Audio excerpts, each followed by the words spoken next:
Good morning, YouTube friends. What's going on? We'll see you here tonight, by the way, for a live stream at 8 p.m. Eastern Tuesday night answering your questions. But right now, it's all about the waiver wire. It is all about you hitting like, hitting subscribe, and spreading the word.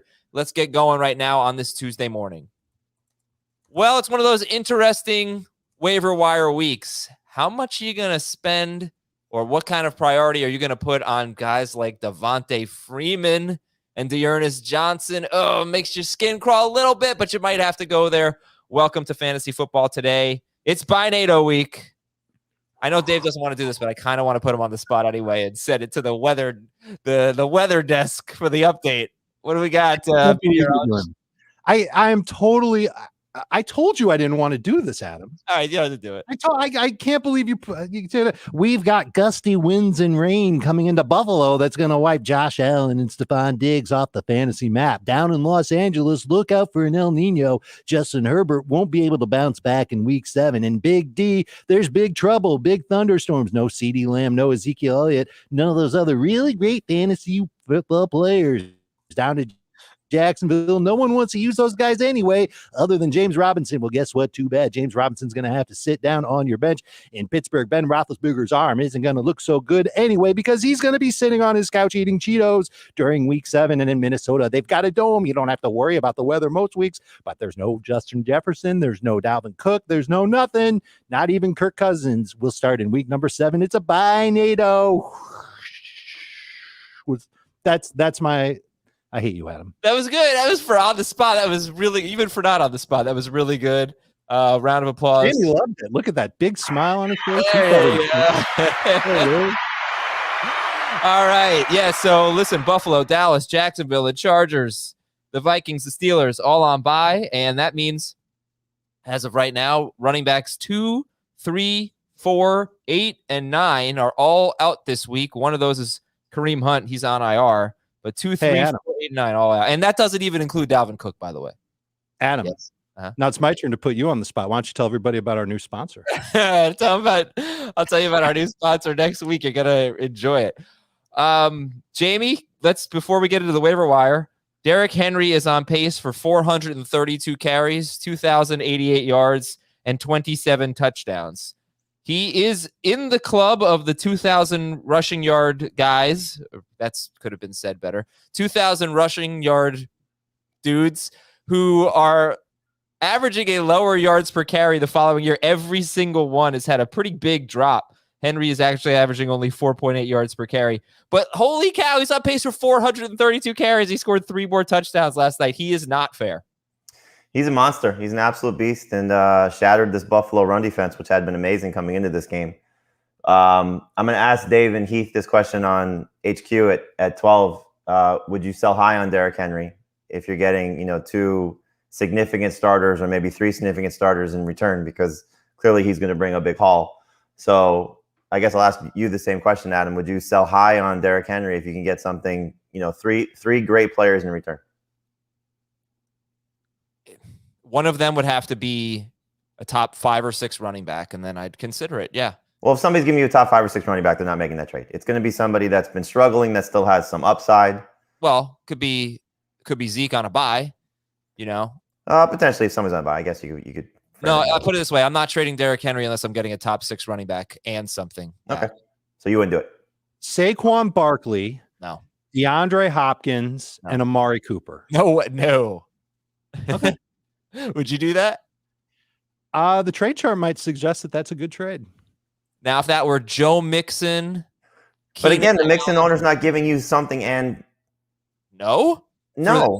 Derrick Henry has been that much better than Joe Mixon. He has been, but again, you're giving Mixon. What it would take would have to be Mixon and another significant starter, and I don't think that's worth it. What if it was Mixon and DeAndre Hopkins and Amari Cooper? I don't even know that I do that. Okay. I totally understand. I completely get your perspective. Yeah. If you've got Derrick Henry and you're 2-4 somehow, maybe even if you're 3-3. I don't think I'd do it if I was 3-3. But if I was 2-4 or worse, and I just need starters, I think I would take that trade. I'm 3-3 with Derrick Henry. So. Wow. Yeah. Yikes. I think that was the league you got him as a gift, right? Like the 7th overall pick. 7th or 8th. I think I have the second most points in the league. Just a little unlucky. Yeah. But it's, I mean, I don't really have that great of a team, quite honestly, but he's just that good. He is carrying me every week. Yep. And by the way, he's got to be the 101 in 2022. Too early for that, but he's a leader in the clubhouse. Yeah. There you go. Oh, he can't do this again. He says in 2024. All right. Let's get into the waiver wire here. By the way, we'll see you tonight at 8 p.m. Eastern on YouTube. We've got live streams throughout the week. We got 8 p.m. on Tuesday. We got 2 p.m. on Thursday. All times are Eastern. And then 11:30 a.m. until kickoff on Sunday. And all of the podcasts we live stream. They're at about 8:30 a.m. Tuesday through Friday, and about 2 p.m. on Monday. And then we have the mailbag as well. So yeah, so join us at youtube.com/fantasyfootballtoday. Now, Jamie, this is an interesting week because you might have a lot of players who are in the 70-ish% range that are available that don't make the crux of the waiver wire content, because that's 65% and lower reserved. But they slip through the cracks in a lot of leagues. So let's start. We don't usually do this kind of segment. Let's start with the players that are in shallower leagues, players available in shallower leagues that would kind of shake up your waiver wire rankings. If you saw them available, who are some of those players? Then we'll do deep leagues. Then we'll do our normal segment. My favorite running back would be J.D. McKissic because of Gibson's injury concern and the potential of A, him getting more touches, B, the game script going into Green Bay and what that's expected to be, if things hold to form, how the Packers and Washington football team should go. So I think he's at 74% roster percentage. And so he would be the first guy I would look for, even in non-PPR leagues, just with the chance of him getting additional work. After that, at that position, any position, I guess Michael Carter. Well, I'm just, look, the running backs that are missing this week is just terrible. It's absolutely terrible. Michael Carter would probably be the next guy I'd look for, 79%. He scored in 2 straight. So hopefully there's something building there with the Jets. It's not an easy matchup against the Patriots, but, something that you can hopefully hang your hat on moving forward. At the wide receiver position, there's a lot of guys. We're going to fight about one. One guy you want to add, one guy I say is a drop, and that's Kenny Golladay. But the other guys in that range would be Jerry Jeudy, just as a stash candidate. Tim Patrick still is, producing very well and should continue to produce, hopefully even when Judy's back. I would still add Kadarius Toney, with the hope that he plays and what his still upside should be. He's at 76%. Hunter Renfrow and Henry Ruggs, you're seeing, both guys produce different ways, but still have the chance to help your team. Christian Kirk, there's obviously the inconsistency, but he's still, got 3 games or more on the season of 17 PPR points. So, there's some upside there. It's almost like a poor man's Tyler Lockett. You just got to hope you start him on the right week. And the tight ends, there's a few. The 2 guys involved in the trade. Zach Ertz now going to Arizona. He's at 76%, I believe. And Dallas Goedert's at 73% with the hope that he plays coming off the COVID list. So, those guys could be flex options for you if you have a tight end, just given what their upside and outlook could be, not just for this week, but also moving forward. Now, I saw you had Ertz listed ahead of Goedert. Is that because I just do it by percentage for that list? Okay. I'd rather have Goedert. I say that when I write it. The way I give it to you, I just give it to you by the numbers. Okay, I'm sorry about that. So now you mentioned a lot of players there. How many of them would be your top priority, basically, if you saw them on waivers? McKissic would be the one. The other guys would be mixed in with everybody else. Okay, Dave, how about you? Personally, for me, I mean, if Dallas Goedert, just because of his position. If I saw Dallas Goedert, Yep. Bam. He'd be up there. Yeah, but I would take Shepard ahead of him. Okay. It depends on what I need, I think. In a vacuum, I would look at the running backs. I would look at Michael Carter as probably my favorite one, but he's just the least available, I believe, of everybody that Jamie named, because I think he's got the most long-term potential, as well as somebody who you would happily start in week number 7, given all the buys and all the missing running backs. After him, Shepard, if you need a wide receiver. If you don't need a wide receiver and you somehow don't need a running back, I think Goedert is absolutely the direction to go in. If Shepard and Toney are both sitting there, and I guess we should throw Golladay in there too, because they're all available in some leagues. Who's the best Giants wide receiver to get?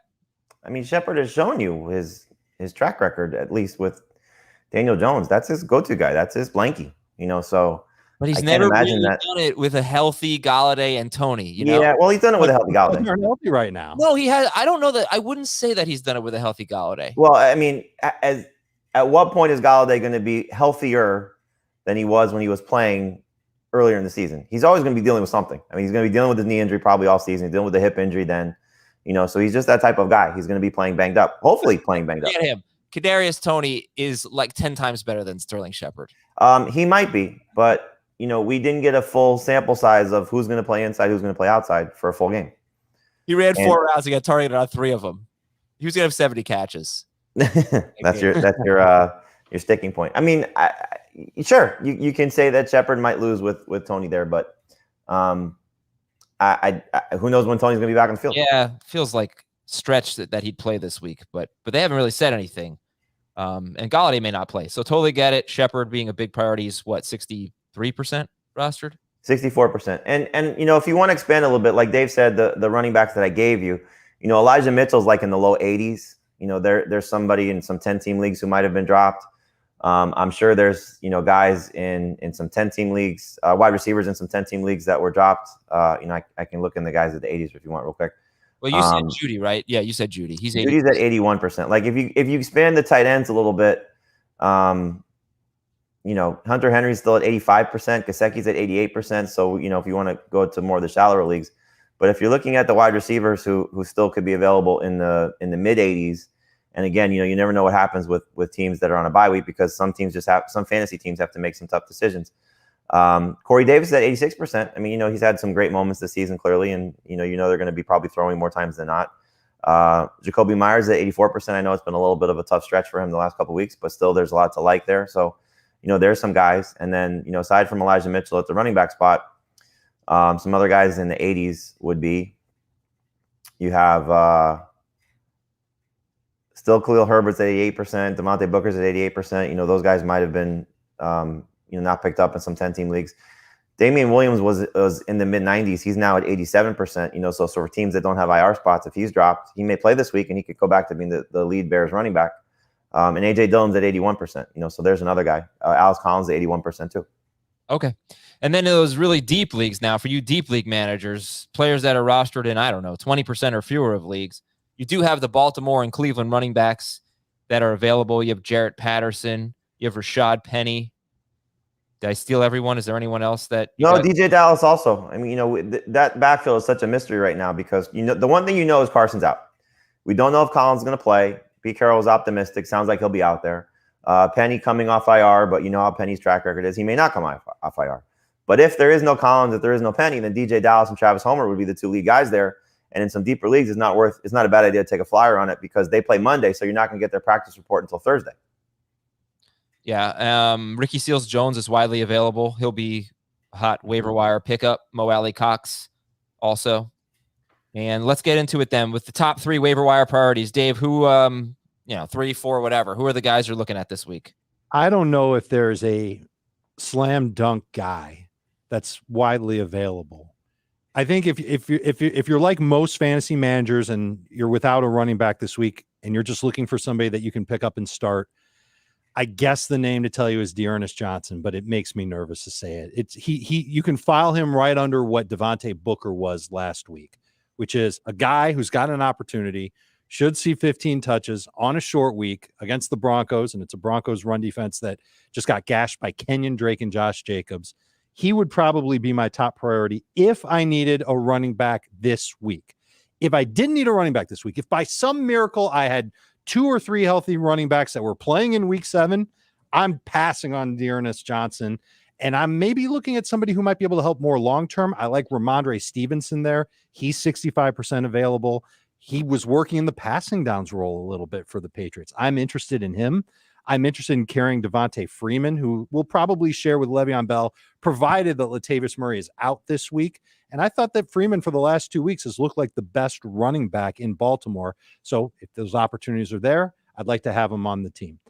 Jarrett Patterson is another guy who's going to get those opportunities if Antonio Gibson's out. There's a lot of ifs on this list. Yeah. The one guy that I said who doesn't have that if is Stevenson, who's definitely going to split at in some form or fashion with Damian Harris and other Patriots running backs. But it seems like his role is starting to develop a little bit, and he's somebody that can help carry you in the second half of the fantasy season.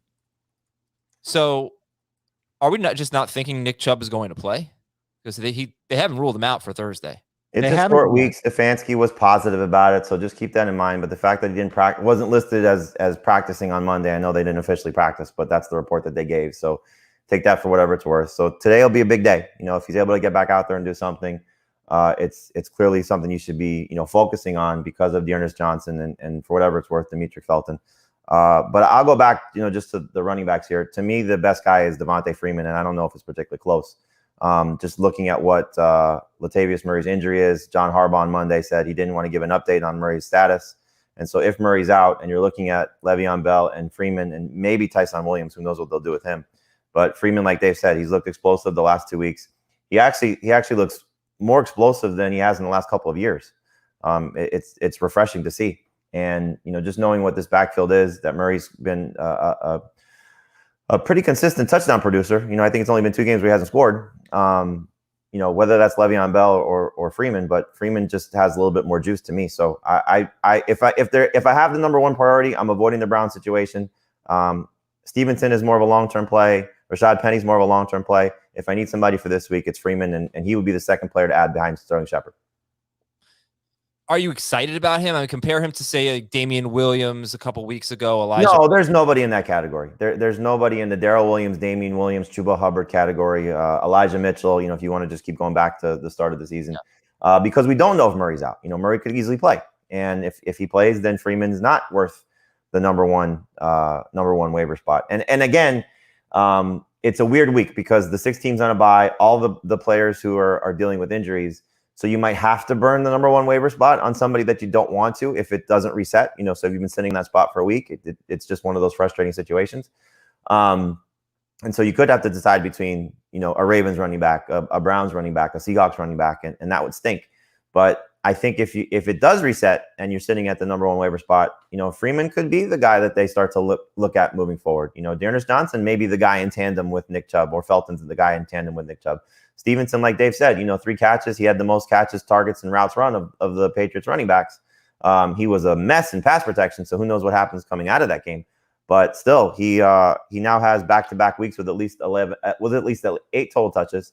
And I know I reference this guy a lot, and we should probably put some context to it. But Tom Spencer, who comes on with us on HQ on Sunday mornings, he's the research guy for Jim Nantz and Tony Romo, and he's in the coaches meetings. And he said Sunday morning, Ramondre Stevenson's going to have a bigger role. He didn't expand on what that role would be. I don't know if Belichick and the coaching staff expanded on what that role will be, but you saw it. You saw Brandon Bolden on the sidelines working on special teams back in that spot, and Stevenson being their passing downs guy. So if he's going to be the passing downs guy, he's got some long-term appeal. And if there's something happens to Damian Harris, there's some pretty significant appeal. If Antonio Gibson misses time, what kind of a role do you think Jared Patterson would have? Because they more or less so McKissic got about 13 carries a game, something like that, and was really good in 2 of 3 games without Gibson. Now, one of those games Gibson started, but he left really early against Pittsburgh. So basically 3 games without Gibson, and McKissic was a must start, like huge games in 2 of those 3. Do you think Patterson is going to be significant, Dave? I think he'll be significant in that he'll be the running downs guy for Washington. Do you? But do you think that'll be the case, or do you think it'll be like this 10, week? 10? You mean? No, I mean like the carry split between McKissic and Patterson. I'd be surprised if it was a wide split between them, where it's like Patterson with 12 carries and McKissic with 3. I think it'll be closer to what you're saying, which could be like 8-6, something like that. So Patterson, he looked good in the preseason. You've heard that from me before. You probably want to run the other way when you hear that at this point, but he's going to be somebody with an opportunity. It's less of an opportunity than Freeman, than Dearness Johnson for this week. So that's why he's behind them. He doesn't have much long-term appeal, which is why Ramondre Stevenson is ahead of him as well. But he's a running back who's going to play this week, and the matchup isn't terrible against the Green Bay Packers. I just don't know if Washington's going to be able to hang in that game for more than 2 quarters. Right, but I think it could very easily be 17-0 at halftime, and then Aaron Rodgers throws 2 more touchdowns in the 3rd quarter. If I'm looking at waivers right now, right, and I'm looking at the Washington situation and the Seattle situation, Collins is already on IR, but he's got a neck issue. And Carson's on IR. Sorry, Carson. And I just don't know what to expect there. And Gibson, I cannot sit here and be like, well, Gibson's day to day. He's got a stress fracture in his shin that he left last week's game twice. Yeah, I know. So it's like there might actually be a long-term play in that backfield. I can't sit here and say that that's the case. I'm not a doctor, but when you look at different injuries, I mean, that one scares me a little bit. It's sure. You don't want your starting running back to have a stress fracture, and then he made it through week 5 okay, but he did not make it through week 6 okay. So, different injury though. It's probably related but different. But he left with the shin, then he came back, and then he hurt the calf. That's how I understood it. Maybe. So now you've got 2 leg injuries though. So I don't know. I just wonder. I don't know what's going to happen. Just because Jared Patterson is next up on the depth chart doesn't mean he'd be any good. But I would be surprised if there is a significant injury for Antonio Gibson if there's not somebody brought in. Exactly. I guess my point. Because I don't know, like Patterson, I think is somebody that they like. I think that's somebody that they would like to use. I don't think it would be somebody that they're going to say all of a sudden you're getting Antonio Gibson's workload. So McKissic, I think, would probably be 2-1 in terms of carries and probably 3-1 in terms of touches. I want to throw one more name out. I feel like I'm the only one who's on this or who cares, but Tyson Williams. If Latavius Murray's out, maybe they go back to Tyson Williams. Maybe they felt secure enough with Murray that they could make him inactive 2 of the last 3 weeks, Tyson. But if he's out, perhaps they think, all right, Tyson's our best chance. He's 50% rostered. Yeah, well, how I sent you the notes. I had him originally as a drop candidate, and then I took him off, and I have him in the write-up for Devonta Freeman. So it's certainly something to put in the back of your mind that if we find out, I don't think a lot of people are going to run to pick up Tyson Williams because he didn't play. This is not there's something I think we should talk about with the buys in regards to your roster management, but I'll bring it up here for a second. I don't think you want to drop players that mean something to you long-term to pick up Tyson Williams as a short-term play because we just don't know. So if Murray's out, I don't think you want to drop, somebody who, is a third, you don't want to drop. Would you drop Murray? You don't want to drop who, Latavius Murray? Yeah. Would you drop Murray for Tyson Williams? No, not at this point. Unless it's you needed a running back really, really badly. That's the only way. If it's a high ankle sprain for Murray and he's going to miss several weeks, then yes. But we don't know that Williams is going to be even a big part of the backfield. But in any event, does Tyson Williams have a chance to be active and be a significant contributor? Well, I hope so. But it's hard to say that the Ravens feel that way. So he'd probably be active, but still could be third behind both Freeman and Le'Veon Bell. Yeah, Harbaugh was talking him up after the game. He was like, he was asked about the running back. Each running back scored for Baltimore last week. And Harbaugh was talking up Tyson Williams. He's like, it was a big game for him, too. He learned a lot being on the side. Like, I thought that was a strange thing for Harbaugh to bring up. And then he seemed a little unsure of what that backfield would look like in the wake of Latavius's injury. This is right after the game on Sunday. So I don't know if he's clarified any comments since then. But the bottom line is that this is part of the reason why Freeman isn't number 1 for me. I like what I've seen from him, but I'm not sure he's going to get 15 touches against Cincinnati this week. If I was sure, he would definitely be number 1. Here's another thing here. If you're listening to this show and this is not very appealing to you, or maybe you're in a deeper league and none of these guys, well, the Ravens and Browns guys will be available, but Sterling Shepard might not, Dallas Goedert wouldn't. Don't use a waiver claim tonight because this could be the 1 week of the entire season where the best players are dropped. Schrager just told us before the show that he had to drop Michael Thomas. It was either him or Amari Cooper. He was in a roster crunch, and Thomas is going to be out for, according to Ian Rappaport, a couple more weeks.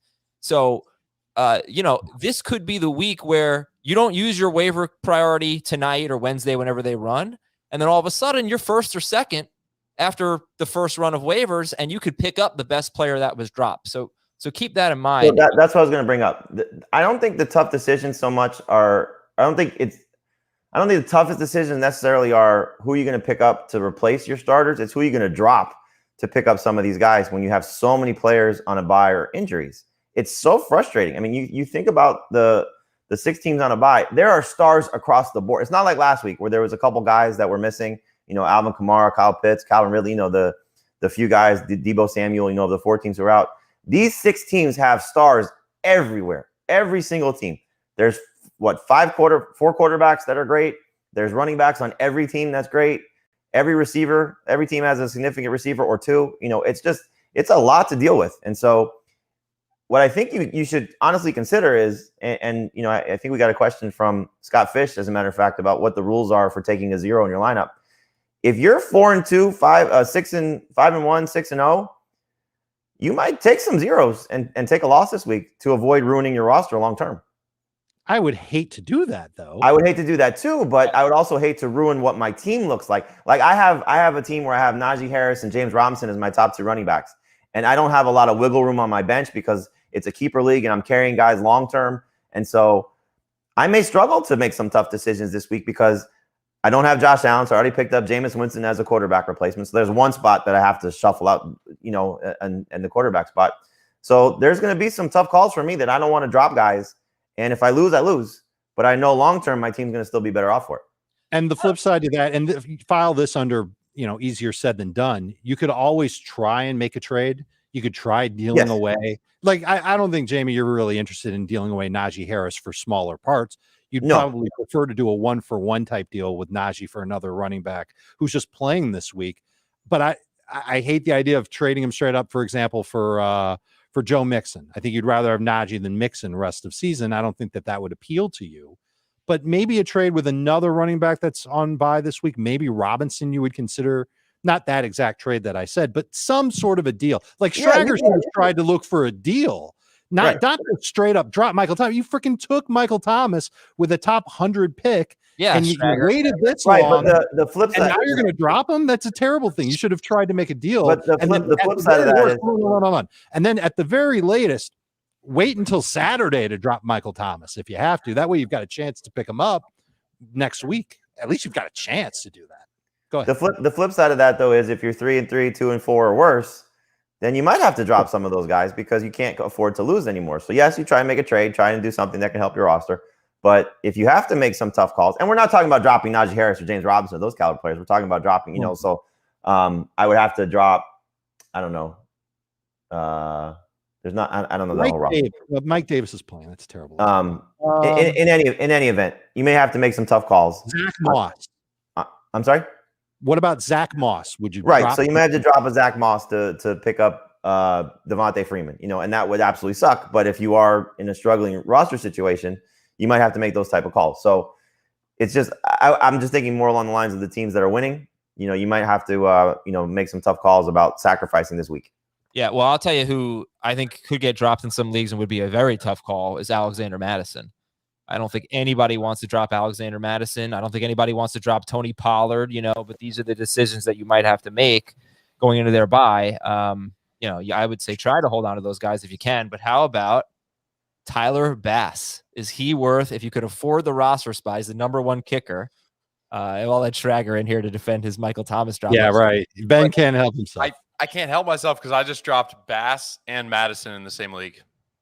I don't think that's terrible. How many people are going to reach prior to this week, though? Or you did it already today? This morning. But why are you dropping them before you know who you're getting? It's a free agent waiver claim. Oh, so it's immediate. Yeah. Got it. So no waivers. You're playing with kindergartners? So who did you get? Family, pretty much. There's some leagues that are like that. First come, first serve. Who did you get? Restaurant. New kicker, JD McKissic, Sterling Shepard. Yeah, all right. I can't blame you. It's a shallow league, obviously. Yeah. Right. All right. And now for that. To the point about Madison, how many people are going to have the chance to stash him? I'll pick him up on their bench. I know you would want to pick him up. What would you drop to pick him up, though? I don't know. It's all hypothetical, but I would. Would you drop Sony Michel? I would drop if I had a different handcuff. Then yeah, I would drop that handcuff for Madison because I view him as the best one, and one that's kind of likely to get some run because Cook just he gets 27 carries a game and he has trouble staying healthy. All right, anyway, let's go. Last week. Let's do fab talk. How much fab are we talking here for? For first Sterling Shepard. How much fab? The most was him, and I said 15%. So. Okay. And that's only in full PPR. I don't love the fab discussions. I know people really like them, but at this point in the year especially, they're so specific to how much do you have left? What's your record? What do you need? So if you're so running back needy and Devonta Freeman is out there or Dearness Johnson is out there, I still don't know that you can justify it. It's big bid. But what do you think, Dave? I hope people in my league spend 15% plus on Dearness Johnson.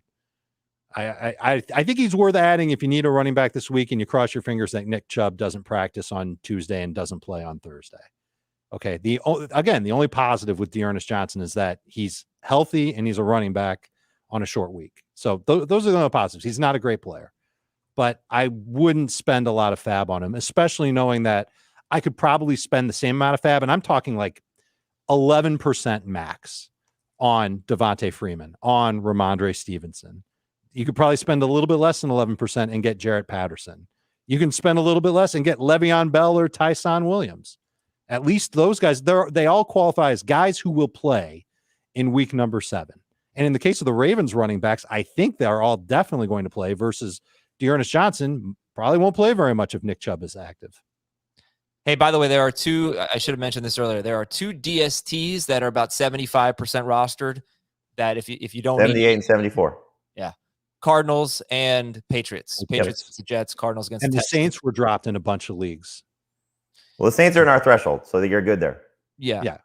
But the Saints, Colts this week? No, who they playing? No, Seahawks. No, they were like 98% rostered last week. No, you thought the Saints have the Colts this week. San Francisco has them. Oh, no. Oh, I thought you were saying the Colts were a good. Yes, for those of you in the 2% of leagues that the Colts are still available. Go get them. Yeah, no, I'm sorry. I forgot the Saints matchup. It's the Seahawks. And all right, let's go to our news and notes. Cam Newton led Seahawks.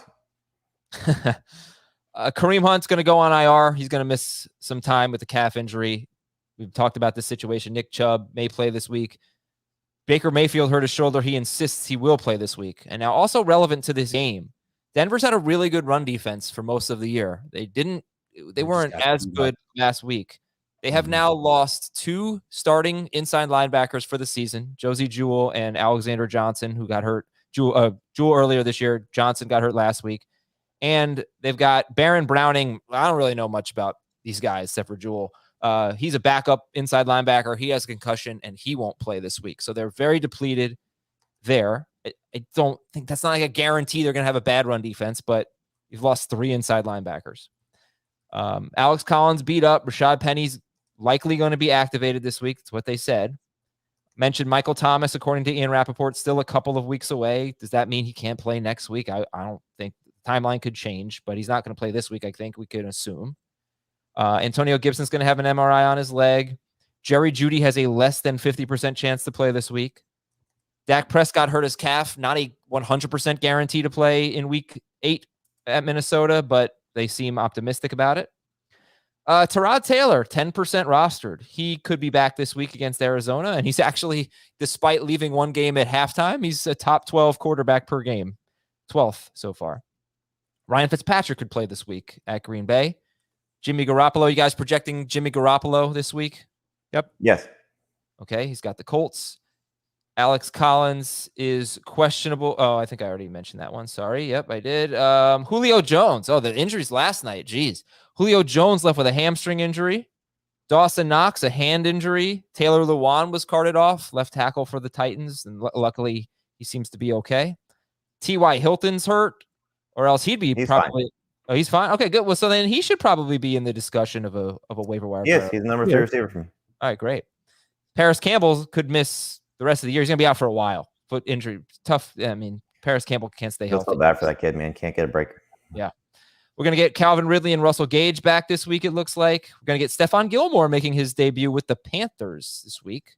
Is that for sure? No, but he's eligible to play. Right. Lane Johnson's coming back for the Eagles. He missed 3 games to focus on mental health. Packers could be getting their left tackle, David Bakhtiari, in the next couple weeks. Another injury in the Bucs secondary. Richard Sherman's out a few weeks. And Minnesota cornerback Patrick Peterson is on IR. Well, luckily, we've given a ton of names so far, but let's go through it. Top 3 at each position. Jamie, one position we haven't really given a lot of names for is quarterback. Who are the top priorities at quarterback this week? Yeah, I think there are only 3 guys, to be honest with you. I put Cam Newton as a 4th for, somebody to get ahead of it in 2 quarterback and super flex leagues. So he's at 2%, just in case he signs with the team. And Pete Carroll said that they have reached out to him. So Just keep that in mind. The three guys for me that are available would be Tua 1, Jameis 2, and Teddy 3. And I know Teddy's coming off a miserable game, but his fantasy production has been pretty consistent when he's been 34 or more pass attempts, which has happened in all but one of the games where he's been healthy. And so you figure he's probably throwing again. So he's a decent streaming option. But Tua gets the Falcons. It's a great matchup, and he looked pretty good against the Jaguars. He had 25 fantasy points, ran a little bit, 22 rushing yards. And Winston, Seattle's defense, as we know, not very good. They allow the fourth most passing yards in the NFL. I was hoping that we were going to see Winston with Michael Thomas, but that's not going to be the case. But coming off his 4-touchdown performance, hopefully this is another multiple touchdown game for him. And he did throw 30 times in that game against Washington before the bye. So maybe that's a sign of things to come also with Taysom Hill banged up. Right. I think if you're looking at Winston, you should keep an eye on Taysom Hill's status. He had a concussion 2 weeks ago. And okay. So Tua, Winston, and Teddy Bridgewater. And also Seattle in that matchup for Winston, probably going to be without Darrell Taylor, their top pass rusher so far. He's got a chance. He does have a chance. Yeah, we'll see on that. He was the one who was carted off on Sunday night, and thankfully, good news on him. And just another guy who may have been dropped and is shallow league guys. My favorite quarterback, if he's available, would be Matt Ryan. Yep. He's at 79%, I think it is, or 69%. Clearly playing great. 68%. Clearly playing great. And the Dolphins, as we know, not very good. And we'll see if their corners are healthy. So Ryan, if he's still out there, number one by far. And also Carr and Wentz could be options. Yep. Okay. Yep. Dave, sum up the running back position for us. It's a mess. There isn't a surefire number one guy. It depends on what you need. If you need a running back this week and this week only, I think Dearness Johnson is the top guy that you can count on, assuming that Nick Chubb does not practice on Tuesday and you cross your fingers that he doesn't play in the game. And then Dearness Johnson has this great opportunity against a beat up Denver defense. He would be my favorite guy. And then after that, I'm thinking more long-term. Ramondre Stevenson would be second. Devonta Freeman would be third. All those guys are available in at least 65% of leagues. Johnson and Freeman basically available in every single league. Those are my top three at running back. Okay. J.D. McKissic is the shallow guy to look at. There's a lot of shallow guys. Too. Yep. Yeah, Michael Carter. And then I don't think we've talked about Sony Michel. I think he's 66% rostered.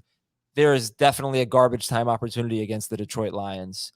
This is the Jared Goff Bowl, the Matthew Stafford Bowl. Yeah, types of decisions you might have to make this wacky week.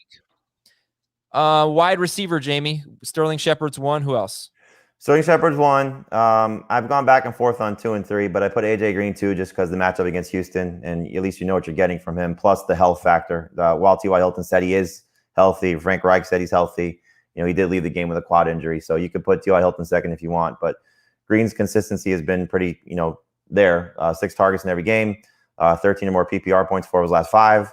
And so while you're now adding another player in the mix with Zach Ertz, and you see White Kyler is playing, at least AJ Green's, if he continues to get these opportunities, he's doing something with them. So hopefully he takes advantage of Houston. And then T.Y. Hilton, 4 catches, 80 yards, 4 targets in his first game, seemed to have a pretty good rapport all right away with Carson Wentz.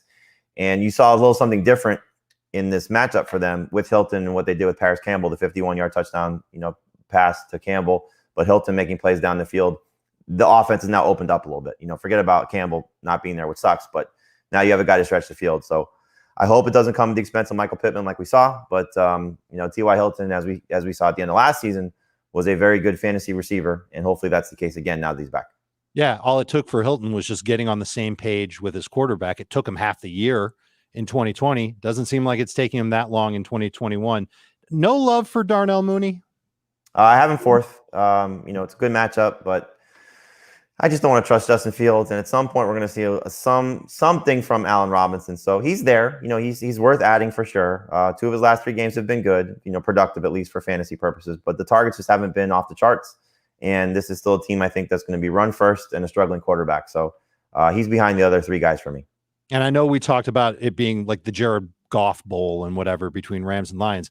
Get ready for the DeAndre Hopkins, J.J. Watt Bowl as the Cardinals take on the Texans. Hopkins, 2 touchdowns guaranteed this week. Hopefully more targets, though. Maybe be a little nervous about A.J. Green. Yeah, Hopkins needs to get more targets. We were talking about him on the Monday show about a potential sell high candidate. And Heath brought that up, believe it or not. I think he's right. because now you're adding Ertz. He may have a great game this week, so I don't disagree with that. But you're adding Ertz to the mix for a guy that has seen his target share plummet from what it was a year ago, which was the concern last year. We thought going to this Cardinals offense, they just didn't have the guys.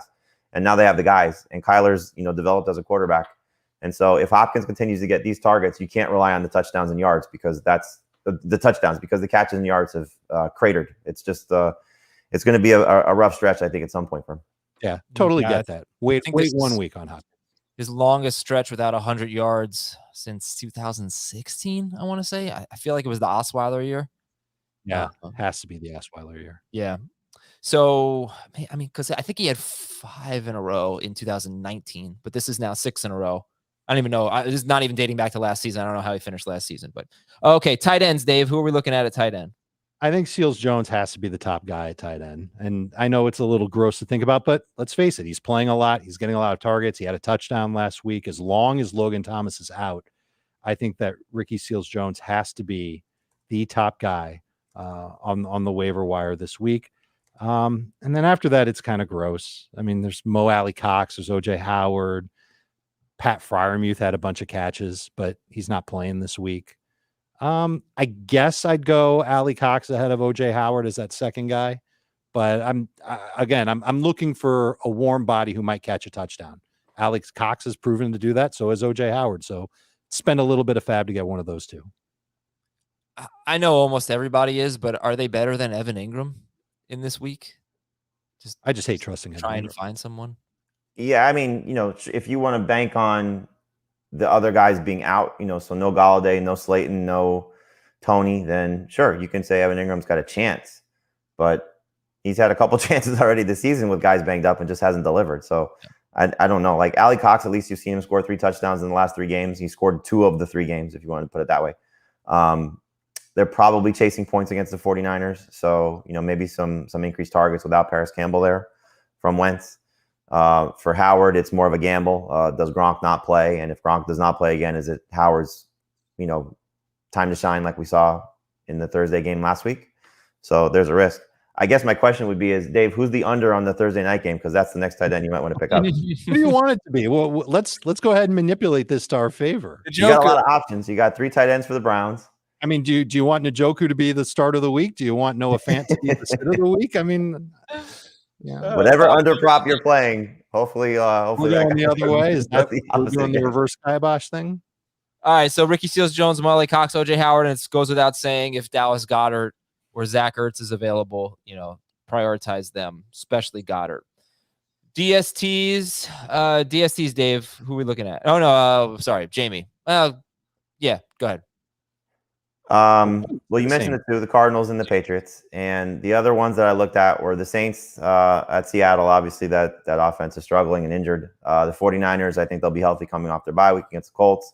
The Browns against the Broncos, just knowing that, Teddy Bridgewater struggled a little bit last week. The Raiders against the Eagles, Jalen Hurts hasn't thrown a touchdown pass now 3 games this season, I think it is. And then the Falcons against the Dolphins, just based on how Miami struggled a little bit offensively. Okay, so the Saints are the top prize here, right? By far. Yeah. Everybody else, there's flaws. But what about Patriots, Cardinals, Saints? Who's the best? I would put those 2 ahead of the Saints. Okay. The Seahawks Cardinals would be the best. 18 sacks in 5 games. So Saints can get after them a little bit. And kickers, Jamie? Top kickers for me would be Young Shui Koo, who's coming back off a bye. So 45% is his roster percentage. Daniel Carson, Nick Folk, Will Lutz, pick him up now because it sounds like he's going to be back for the Saints. And Michael Badgley in case he starts again I guess Blankenship's on IR. So Badgley will get another start for the Colts. And Dave, IDP?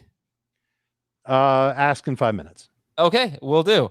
We're going to take a break. When we come back, Tennessee 34, Buffalo 31. What were our major takeaways from this game, plus the Dropometer, and a little more waiver wire discussion. We'll be right back on Fantasy Football Today. Welcome back. All right, quick thoughts on the game. We had some injuries, but Taylor Lewan, thankfully, looks like he's okay. Don't know about Dawson, Knox, or Julio Jones right now, but oh boy, it's a sinking feeling if you have Julio Jones, just the way this year has gone so far. He was dropped in a 10-team league, and I picked him up just because why not? And I can't believe I'm going to drop him right away. Like, is he just done? Like, I don't. It's just hard to count on. Well, he had such a good game, and was it week 2? He was awesome. He can't stay healthy though. I mean, these hamstrings are a problem. Yeah. And AJ Brown had food poisoning on Saturday, but he looked great. Thank God he had a Monday night game. Second half looked awesome. Yeah, big game for him. 16 PPR fantasy points. Big game coming too. Okay, so what do you want to talk about? Zach Moss, disappointing game for him. Is this what we can expect? Just kind of inconsistencies? I would say yes, you should expect some inconsistencies. Look, he's been on a nice run, 11 or more PPR points in each of the first 4 games that he appeared in. And so, the touchdowns have disappeared. You clearly saw what they were trying to do at the goal line, with Josh Allen running the ball and then throwing the ball on the touchdowns that they converted. Dawson Knox had a carry at the goal line, so it's not always going to be all Zach Moss trying to convert those touchdowns, which we knew. So I wouldn't panic yet. Like, as Dave brought up or you brought up, Adam, if you have to drop him in a 10-team league to pick up somebody to start this week, I get it. But I would much rather roster him and still rely on him as at least a flex moving forward. Singletary, I would consider dropping. There's clearly a lack of production coming from him, but Moss, I think, is still worth holding. Mm-hmm. Yeah, and Moss at least is consistently in the game at the goal line, inside the 5-yard line. He is their goal-to-go running back, so that's good to see. Diggs, big game. Of course, Beasley, big game. Emmanuel Sanders came through too. It was just a great day for Josh Allen. And then Dawson Knox will have to check on the injury, but it's going to happen. It's going to happen. He had, wasn't very involved. Only 3 targets. Do you feel better if the penalty didn't happen and he scored on the ground? Yeah. And he threw a 2-point conversion. And I know that on this podcast he's been compared to Robert Tonyan, but I think that was a target touchdown thing. He's a different player. I mean, they're not running end rounds for Robert Tonyan, so Knox he's very fast. I didn't realize until they said this on the broadcast that he never scored at Ole Miss. No, Ole Miss never caught a touchdown. And how do they not win with that roster? They had at one point, DK Metcalf, AJ Brown, Elijah Moore, and Dawson Knox. Now, obviously, they differed in ages quite a bit. Moore was a freshman when those guys were contributing, but still, all those guys on the same team, and they couldn't win. So, yeah, and the Titans, well, I was going to make a clunky, awkward transition. I won't do it. Big win for the Titans, though. But Ryan Tannehill, 12 points. I mean, he's had 1 game with more than 19 fantasy points. Do we keep him? He's got the Chiefs this week. Do we drop him or keep him, Ryan Tannehill? It's the only reason to keep him is because of the matchup against Kansas City and the likelihood that he's going to have to throw and hopefully get a couple of touchdowns. I think he's a low-end starter. All right. And the one thing to consider is, did the Chiefs defense turn the corner last week? And we thought Taylor Heineke's going to be awesome. He's going to tear apart this defense. There's going to be a comeback effort. He's going to look great. I hope Ryan Tannehill comes through. Well, Derrick Henry he's not just getting a lot of carries. What did I say he was on pace for? Like 400 something carries? Yep. I think he said 4 million. 400 on pace for 432 carries per 16 games, not per 17 games. So why do you still do 16 games? Because that's what Pro Football Reference does, and I am not going to do the math by myself. Like, there is 0 chance that I do way too much pace stuff to be sitting there, divide by 16, multiply by 17. And also, I think we have sort of a frame of reference. We know what a big 16-game season is. We don't know the numbers yet for a 17-game season, but I can't even blame Derrick Henry because they're throwing more than they used to. But the production just hasn't been there for Tannehill. It's just weird. I mean, look, his receivers have been so banged up, though. AJ Brown's missed time. Right. Julio Jones has missed time. Matchups haven't exactly been great. He had the unlucky game against Seattle where he threw for over 300 yards, but no passing touchdowns. So I think there's a lot to like about him moving forward. But I think, Dave, you said it best. I don't know if you want to start him this week. You don't have to, but I think you want to roster him because if he has this breakout game, you're going to be upset if you dropped him. And I was actually surprised that he's still rostered in 85% of leagues. That was one of the guys I was looking at saying, oh, wow, okay, maybe he's the guy to pick up. And still, people are holding on to him, I think, with the hope that things turn around. What might happen is you might need a quarterback this week and you pick up, I don't know, Jimmy Garoppolo, you think is the best guy that's available on the waiver, and then somebody drops. Right. All right. So, here's an example. And maybe this is a question for Jamie and for you, Adam. is you pick up Tua off the waiver wire, and then someone drops Tannehill. They don't need him this week, and they need the roster spot for something else. An example of a player getting cut that somebody doesn't need because they need the roster spot for a week 7 starter. Do you then drop Tua for Tannehill? And I think I want to say yes to that. I think I'd rather start Tannehill than Tagovailoa this week. Potentially. Like, I'm in a league where Tannehill was the guy I drafted. I picked up Ryan for this week, knowing that he had the matchup that he had on a bye, and carrying Tua as well. And so, I have a tough call to make on who I'm going to start moving forward. Ryan will be the quarterback this week. The guy this week. Ryan's the guy this week, no question. But moving forward, it's who's the guy I'm going to start. And I don't want to carry 3 quarterbacks, but I think I will for at least one more week. Yeah, I think that you're talking about the best running game in football versus the worst running game in football. And that probably means I'd gravitate toward Tua, although somehow they don't have the best running game in football. The Browns do. You're talking about Tua versus Tannehill. Tannehill, yeah. Right. Yeah, I mean, that's a huge plus for Tua. So the Browns have 1,011 rushing yards. The Cowboys 986. The Titans 985. What are the Dolphins have? The Dolphins are dead. They're dead last per game. They have 429. Jets have 370. Jets have the fewest rushing yards. So I think I'd start Tua over Tannehill, unless I don't know, whatever. But obviously, if you think they're close, Tannehill's obviously a better long-term play. So let's talk about the Dropometer here. There are just too many names. I can't get everybody on there, but some big names. Myles Gaskin, 0 to 10. 8. 3. Wow. All right. Jamie still wants to be not dropping him. Dave. Okay. No, not with all the teams on a bye. You're starting him? I might have to. Ugh. Allen Robinson. 7, 6. 8. 8 and 10. 10 in the 10-team league, 8 in the 12-team league. Laviska Shenault going into his bye. 8. Yeah. 10 in the non-PPR. Tyler Boyd. 10 in non-PPR. 7 in a full PPR. Sure. Unless it's really deep. If it's a deep league, then no, you can't do it. 14 plus teams, keep Boyd. Naeem Hines, 3 catches in his last 3 games. 10 in every format. Yep. This is going to be his week. Sam Darnold. I was joking. It's not going to be. It might be. I mean, that's the Hines experience. There's a change. Campbell's out, so you never know. Sam Darnold, good matchup this week, but struggling. And they're talking about running the football more. 10, Darnold. 7. Giants stink, so he might have a good game. Shut up, Jamie. Kirk Cousins. You're an Eagles fan. Yeah. I want to pick a new team, but you should have. You picked the wrong NFC. How many wins combined for both of your teams? 2. Right, the Eagles have 1 win or 2. I think they have 2 wins. They beat the Falcons and the Panthers. Yeah. Okay. All right. We got 3 wins. We're in wild card contention. Kirk Cousins going into his bye. 4. If you need to make a move. One of those guys that you don't want to drop, but you might have to. Robbie Anderson. One player that you drop and hope you can get pick up. You can pick 10 up after week 7. Robbie is a 28.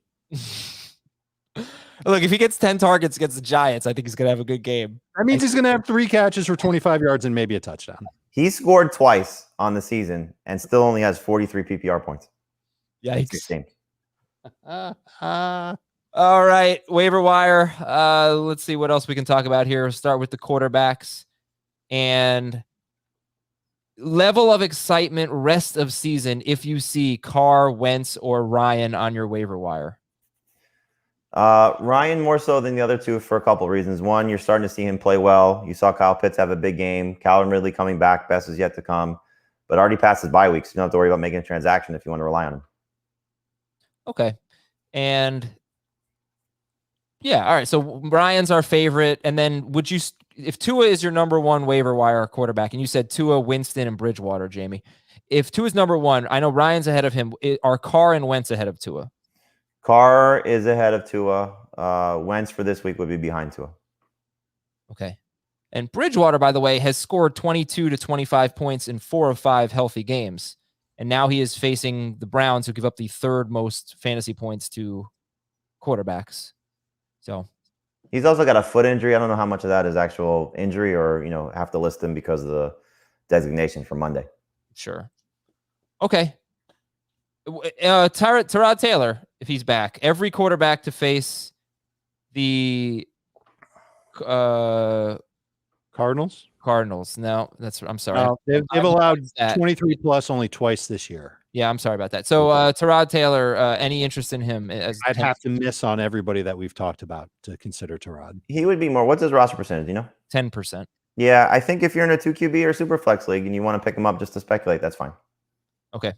I'd be surprised if he were on the waiver wire in those types of formats. Well, 10% roster percentage, he's available in those leagues because that's too low of a number. In some leagues, more super flex, I think, because I do think people treat super flex a little differently than 2 QB. Yeah, agreed.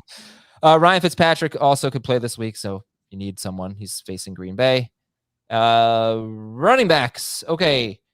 Yeah, we've covered this extensively, I hope, at this point. There's one thing I'd like to bring up, and that is Rashad Penny.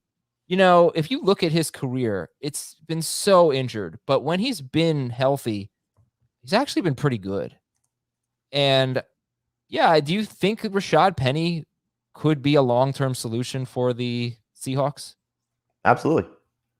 Definitely not. If Carson's out for the season and Collins gets, continues to get banged up, then sure. Are they playing flag football? Well, maybe he could stay. All right, so you just think he can't stay healthy? I'm worried about him staying healthy. We've seen him just get beat up so many times. I've learned the lesson. All right, so if you have forgotten what we've talked about, for Dave, the top priority is Dearness Johnson. For Jamie, it's Devonta. Only if you need a running back for this week, it's Dearness Johnson. Yeah, and if you need a running back for this week, I go Freeman. Right, so if they're both starting this week, and Chubb's out and Murray's out, Jamie likes Freeman better. Dave likes Dearness Johnson better. I don't think we've mentioned Demetric Felton. What's your interest level in him? Very low for me. Better in PPR than non-PPR. He doesn't have a carry yet this year. So they've treated him more as a receiving threat and even used him as a receiver as opposed to using him as a backfield option. But, I mean, the Browns, they're down their 2 tackles, potentially. Their quarterback is playing with a dislocated shoulder. They might not have Landry back. Beckham's banged up. Like, this could just be an absolute train wreck for this team. Like, I was ready to drop the Broncos DST. Now they're in my top 5 for this week. I mean, this could be they're beat up too. They're beat tragedy up though for that team. Yeah, this well, you know what though? It's a 2021 primetime game, so it's probably going to overtime. It's going to be awesome. Ramondre Stevenson is out there. 6'3" Broncos. Yeah, whatever. I'll take free football. DJ, the bunch of Seahawks guys, plus potentially Alex Collins in your shallower leagues. Jarrett Patterson is an option. Kenyon Drake, we should probably discuss him. 52% rostered, a little bit more of a role last week. Still only 6 touches, but did score twice. It's his most touches since week 3. He only played 21% of the snaps, but like you said, he showed something. So maybe they see something. Rich Bisaccia, and Greg Olsen, and they see, okay, we can use him again. And it was more of a Gruden being punished thing. Yeah. So we'll find out what happens with Kenyon Drake moving forward. But someone to speculate on, and then JaMychal Hasty also is another guy. If you're talking deeper leagues, I was going to mention him. Yes. We know the 49ers backfield and what it's been and what it looks like. And so he's not eligible to play yet, but the window has been open for him to be activated off of IR and apparently look good in Monday's practice. So Dave, what do you think the 49ers backfield looks like when everybody's healthy with Hasty, Sermon, and Elijah Mitchell? I think it's going to look like a big, dirty, muddy puddle that we're not going to feel good about. Hasty will have a role. Mitchell will have a role. Sermon probably won't have a role. Has Juszczyk earned enough to be the third down back still for them and maybe get 3 catches per game? I'm not feeling good about any one single 49ers running back. But if I can pick up Hasty and still carry him on IR for until Saturday or whenever they activate him, I'm happy to do it. Well, He's they got have a chance to be right. So it might not even they don't have to activate him this week, and he just can't play this week. I've already got Hasty on a bunch of my IR lists as it is. So I'd be happy to put him on that IR spot and just wait to see what happens. And I want to bring up one other guy, because if I'm talking about just warm bodies who might get a decent workload, doesn't Mark Ingram qualify? And I know it's Arizona and Houston's going to get trampled, whatever. But Mark Ingram looks like he's their running downs guy. Arizona's run defense hasn't been amazing this year. No, it's been terrible. It's one of the worst in football. So maybe there's room for, Ingram had, I think, 7 non-PPR fantasy points, more if you use decimal scoring. He's not a priority by any stretch. And I feel kind of the same way about talking about him like I do Dearness Johnson, which might say a little bit more about how I feel about Johnson. But I think that Ingram is someone as a second or third or even fourth waiver claim. If you need the running back help, warm body might get 10 touches. Mm-hmm. Okay. And Savon Ahmed, last one for me. Do you think there's a chance Savon Ahmed could emerge as the Dolphins starter? Chance? Sure. Doubt it. Okay. Wide receivers. So you can look for Jerry Jeudy. You could look for Tim Patrick, because as long as Judy's out, Tim Patrick has been about 10 PPR points, 12 or more in every game, but the game Bridgewater left. You're right, in 5 or 6 games. About 10 non-PPR points, 8 to 10 non-PPR points every week. Kadarius Toney, 76%. Jamie thinks no on Galladay. I think, let's see if he's healthy. Jarvis Landry, 70% rostered. Henry Ruggs, Hunter Renfrow. I think they have a great matchup this week, but I'm not quite sure about that. We'll get to that later in the week, but Philadelphia sees the fewest wide receiver targets in the NFL, but then again, can the Raiders really run on them? You got a whole bunch of guys on Arizona. We got Sterling Shepard, AJ Green, T.Y. Hilton. We talked about Darnell Mooney. Other guys, Rashad Bateman, Marquez Callaway. I mean, what about Callaway? Bateman is maybe more of a stash, but he had encouraging signs in the first week. But Callaway, they finally threw the ball more than 22 times. And he had 4 catches, 85 yards, and 2 touchdowns at Washington on 8 targets. And the Seahawks have allowed 100 yards to a wide receiver in 4 of 6 games, wide receivers who are better than Callaway.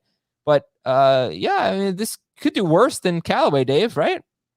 You could, but I feel like he's a low volume type of wide receiver, and you're taking a big chance by starting him. I feel a lot better definitely with Sterling Shepard, but Mooney, AJ Green, T.Y. Hilton, those guys definitely ahead of Callaway for me on the pecking order. Jamie, we got Mecole Hardman, Jamison Crowder, Donovan Peoples-Jones, and Mac Hollins. How are you framing it with those guys? I mean, Hardman has 12 or more PPR points twice in his last 4 games. He's attached to Patrick Mahomes, so he's got 17 targets in his last 2 weeks. Last week it was DeMarcus Robinson playing a little bit better. Josh Gordon's going to have some moments, I think, down the stretch. Byron Pringle's still there. So there's going to be clearly inconsistent performances, but 62 yards or more each of the last 2 weeks. So you could do worse than, getting a Chiefs receiver if you're stuck. Jamison Crowder, 1 good game, 1 bad game, so we'll see what happens for him coming off their bye week. Somebody I wouldn't mind stashing if you have a roster spot. Peoples-Jones, if there is no Jarvis Landry, had a big game last week. And if they can't run the ball with Dearness Johnson and Dimitri Felton, surprised they probably can't, then you might have to see Baker Mayfield relying on, and the Browns relying on the passing game a little bit more, and Peoples-Jones maybe has an opportunity. And then Mac Hollins, I thought he looked good in the game in London. I think it was 5 targets, 4 catches, 62 yards, I think it was. And no Will Fuller, Devontae Parker still banged up, and they're taking on the Falcons. Cool. And do you think you should drop or stash Rondale Moore? I'm okay. If you can hold him, I'd hold him. But yeah, if you need to drop him, that's fine. That's one of those guys that's easy to move on from. I think Ertz is going to impact everybody to a degree in the passing game, but it'll certainly impact Moore because Ertz is the middle of the field target, and I think Moore's gotten a decent amount of midfield targets already. Okay, tight ends. We're going to save IDPs for the very end. Tight ends, Goedert, Ertz, and Cook, if they're available, go ahead and grab them. But if not, Ricky Seals-Jones. And this could be a good matchup here.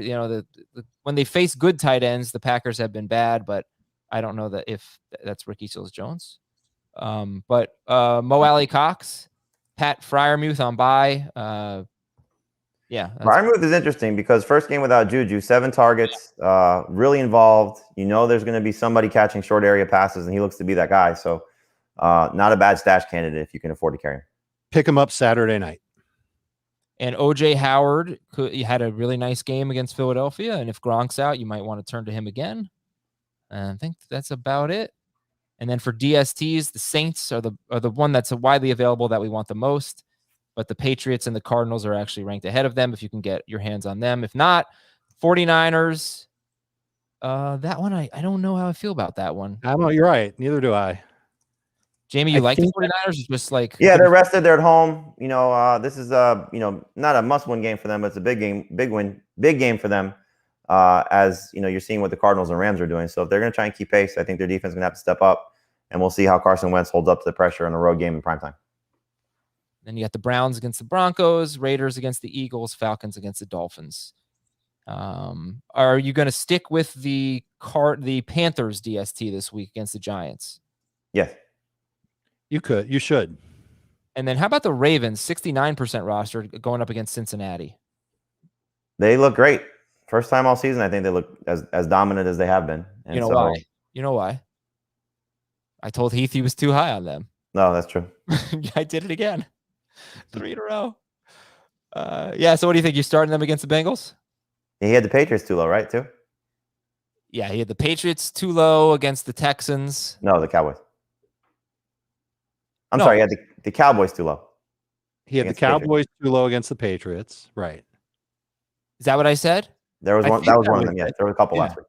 Yeah, he definitely had the Colts too low. That was the one that I think he had the Colts too low, if I recall. But that was the only. But I didn't bring that up on the show. But I called them out on the Ravens ranking as too high, and of course they had a huge game. Yeah. Anyway, would you drop the Ravens against the Bengals to get the Saints? Yes. Yes. All right. Get Younghoe Koo, and who we adding at IDP? Harold Landry, we talked about him last week. He's still available in 83% of weeks or leagues. He's had back-to-back really good weeks with Tennessee. I think that role is here to stay. Tennessee's got another good linebacker, David Long, who's had 2 good games, lots of tackles. I'm not sure how long keeps this role with Jayon Brown coming back soon, but if Brown's out, Long's in. I like that.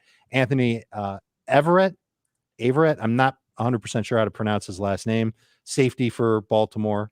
He's played well for the past couple of weeks. And then the last guy is Jamel Dean, defensive back for the Tampa Bay Buccaneers. Seems to be doing a good job. At least 11 points each of the last 2 weeks in Tampa. All right, we're out of here. Thanks so much for tuning into this long show. We had a lot to talk about today. Hope it was helpful. If you need more help, hit us up tonight, 8 p.m. Eastern on YouTube, youtube.com/fantasyfootballtoday. We will see you then. For the guy who dropped Michael Thomas and Dave Richard and Jamie Eisenberg, I am Adam Azer. Talk to you tomorrow on Fantasy Football.